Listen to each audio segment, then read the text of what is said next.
1847 সালে রানী রাসমণি এই দক্ষিণেশ্বর কালী মন্দিরের পত্তন করেন তার নিজস্ব অর্থে। এই মন্দির সম্পূর্ণ তৈরি হতে লাগে প্রায় 1855 সাল পর্যন্ত, অর্থাৎ সাঁওতাল বিদ্রোহের সময়কাল। এটি হচ্ছে মন্দিরের প্রধান প্রবেশদ্বার, যার মধ্যে দিয়ে আমরা ঠিক 3টের সময় অগণিত দর্শনার্থীর সাথে মন্দিরে প্রবেশ করি। চারিদিকে মনোরম পরিবেশ, গড়ে প্রতিদিন প্রায় 25,000 দর্শনার্থী এই মন্দির দর্শন করতে ভিড় জমায়। এটি হলো সাধকদের থাকার জায়গা।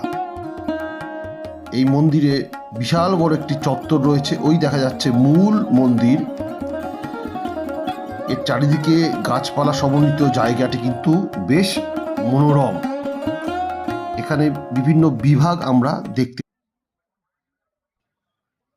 একটি স্নান করার ঘাটও রয়েছে। এই ঘাটে দৈনিক প্রায় কয়েক হাজার মানুষ পুণ্য স্নান করেন। এই মোহময় পরিবেশে প্রকৃত অর্থে মহামায়ার সান্নিধ্য পাওয়া যায় বলেই ভক্তদের ধারণা। এটি হিন্দুদের সবচেয়ে গুরুত্বপূর্ণ এবং অন্যতম প্রাচীন মন্দির। ভিড় ঠেলে আমরা গঙ্গার দিকে এগোলাম। পুজো দেওয়ার জায়গায় মোবাইল এবং অন্যান্য সামগ্রী নিষিদ্ধ।